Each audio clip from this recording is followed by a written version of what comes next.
How do you make money when you're not living in the normal everyday job world? Let's talk about it.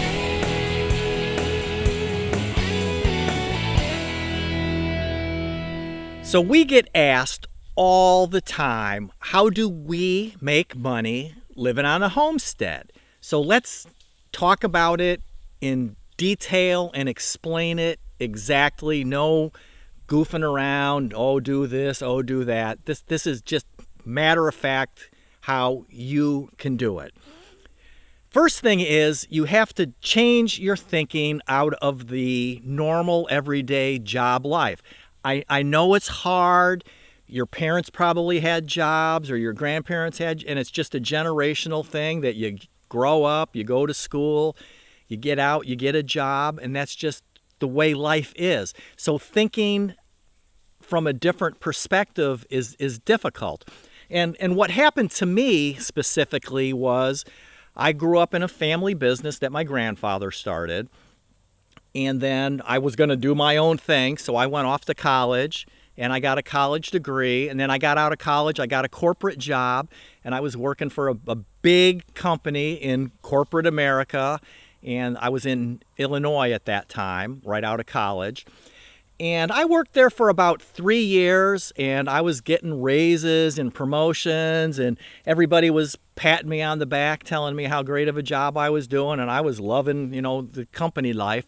And then all of a sudden, the big CEO, president, boss calls everybody that was in my division into the big cafeteria, and there were about 400 of us working in that facility. And he proceeded to tell us that the company was selling our division in Illinois to a company out in California, and in basically 4 to 6 months, none of us would have jobs. So, and I mean, I'm in my mid-20s.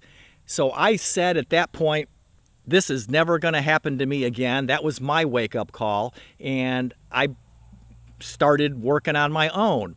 And that brings up a great example. There's a book, I believe it's called The $100 Startup. I'll put a picture of it up, and you can check that out. It's a great book.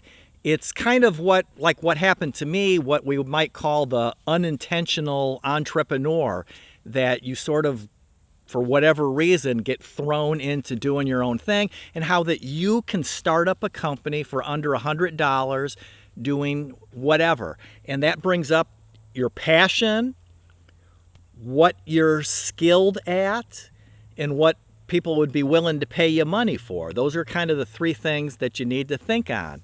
And then one other thing let's talk about right off here is you have to, again, changing your mindset of the job life, of house and car and going to work and clothes and bigger house and bigger car and all of that.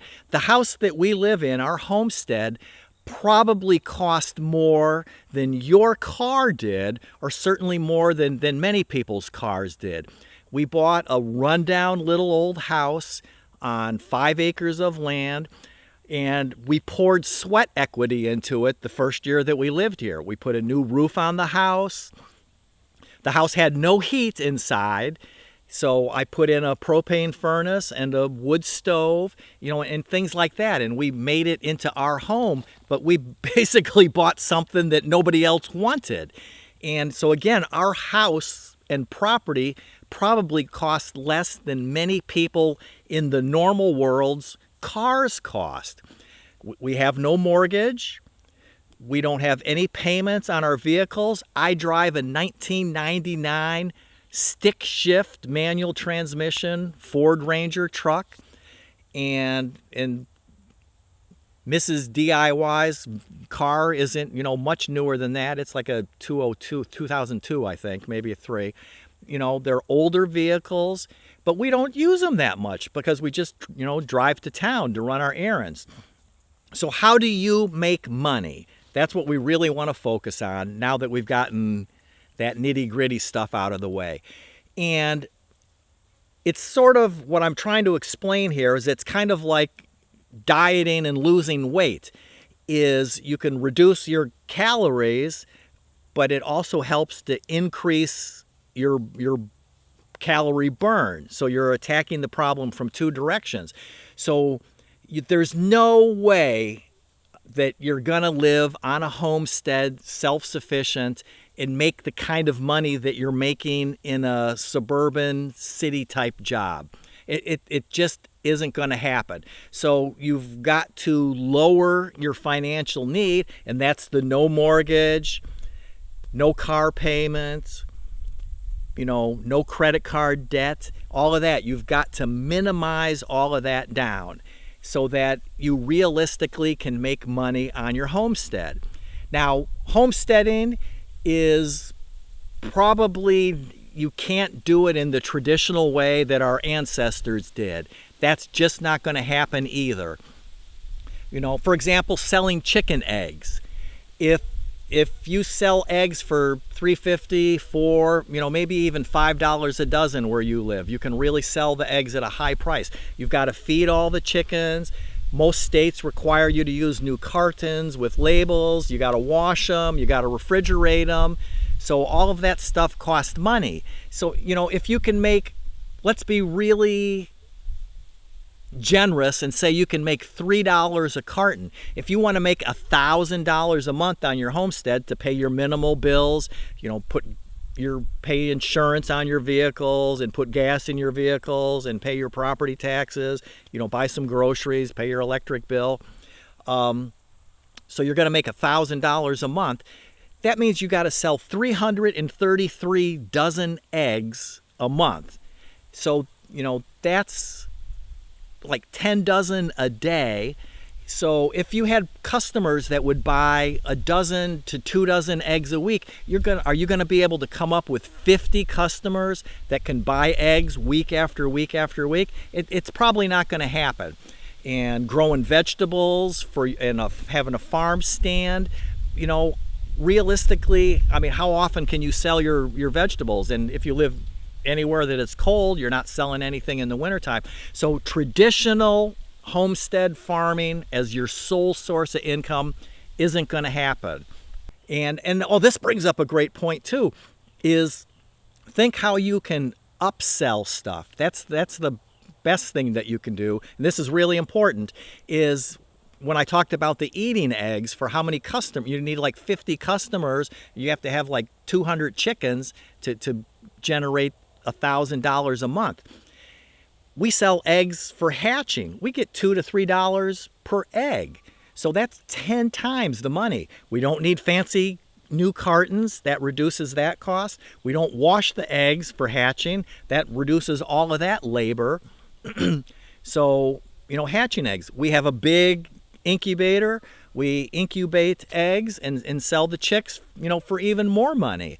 So think of how you can package things and generate more income for the same type of material. Because just selling chicken eggs to eat, selling peppers and tomatoes and pumpkins and squash and things it's just way too much work for the small amount of money. You're never ever going to be able to generate an income to actually live on. But if you can up the product and add value to it, that people perceive that it's worth more, then you sell it for more money. So package things in a different way. Again, eating eggs to hatching eggs to actually selling chicks to now you can raise chicks till they're ready to lay eggs. A lot of people want just hens that are ready to lay an egg, but then you've got to have a place to raise them, and you're feeding them and that. So that, that's an expense you got to figure in. But, people pay $20 for a chicken that's ready to lay an egg. So an eating egg is like 20 cents to $20 for a chicken. So, think of all those types of things that you can do. But you need other sources of income. And today, we've got this wonderful thing called the internet. I'm making this video. I'm going to edit it a little bit and upload it to YouTube, and then you're obviously watching it right now. This would have been unheard of 20 years ago. So think about how you can utilize the internet. Again, what I mentioned at the beginning of the video, what are you passionate about? What are you skilled at doing? And what will people be interested in paying you money to do? So I've always enjoyed like teaching. When I was young, my fantasy job was being a college professor. So I've always liked that. I help people with YouTube. I just do that for fun, foolish me. But I do tutor online. I tutor mathematics, algebra, geometry. I tutor the sciences, earth science. I tutor an anatomy class to college people. So I tutor from little kids up through like freshmen in college. And then I do a lot of tutoring for adult students that are, they're going back to school and they need like a refresher algebra class or something like that. So I do that. I teach 3 classes. I teach a marketing class 4 times a year. I teach a business class 4 times a year. I teach a intro basic graphic design class 4 times a year. Pardon me. So I do that. And I make a little bit of money from YouTube, not much, but it's a little bit. So that's, your multiple sources of income. So sell your chicken eggs, or pork, or if you sell bacon or something, whatever, sell your farm stand stuff. But think beyond that. Lower your expenses, have no debt, and then think of all the different ways that you can earn money on your homestead. Our property taxes are like $300 a year. What are your property taxes on your home? Probably a lot more. I know people paying $4,000, $5,000, $6,000 a year in property taxes. You're not going to be able to homestead in that situation where you have a $2,000 a month mortgage, all your mortgage insurance, your homeowner's insurances. You're not going to be driving $80,000 cars with all of their insurance. That's like looking for a unicorn or winning the Powerball or something. I'm not saying you can't do it, but it's pretty unlikely. You need to look for ways of having virtually no expenses. And we've thought about going off grid, but our electric bill runs like $80, maybe $100 a month. So, and it's pretty dependable where we live. So it kind of seems silly for us to invest in solar and that just for that small sum of money. Now, if we were 25 years old, we might be thinking, in a different strategy. But for us, that's not a factor. So those are the things that you need to, weigh. What do you really, really love doing? Think outside that normal job life. What crazy, far out, goofy ways can you, earn a money? Do you like to sew? Do you like to cook? Have make a book about your life that people would be interested. And then, you have a blog. If you enjoy writing, you have a blog, and then you have a book that you sell for $9 or whatever. Think of all that, and think of many, many different ways that you can do it. One thing that you just might have to consider, at least temporarily, is, having a partner. So, myself and Mrs. DIY, we work as a team. And when you first move to a homestead, maybe one of you will have to have a traditional job where you live, close enough you can drive to town. Especially maybe it's for something like, health insurance. Maybe you just need a part-time job. Maybe both of you work a part-time job. And, you can tag team on the home front or whatever. But it may not, when you're living in the city, and you've been living that city lifestyle, normal job, house, car, traffic, rat race wheel over and over and over again. I understand it's going to be, it just seems overwhelming and difficult how you could possibly move out to the country and just, live off the homestead.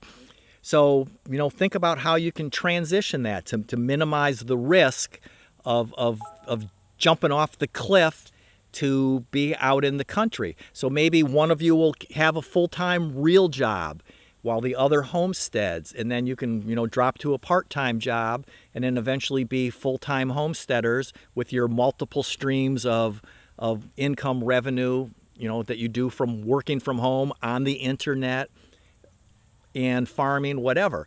Or maybe you both have part-time jobs and each of you works a little bit at a real job and each of you works a little bit on the homestead. So there are ways, if you really, really want to make it work, I know that you can do it.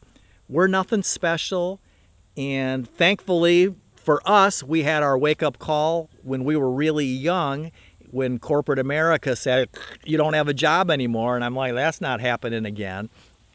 So whether you're in your 20s or 30s, 40s, 50s, 60s, whatever it is, I know that you can do it. It's all about living happy, living fun-loving, and living carefree. Subscribe and watch another video. It's homesteading that you can really do, and we're here to help you, and we'll answer all your questions.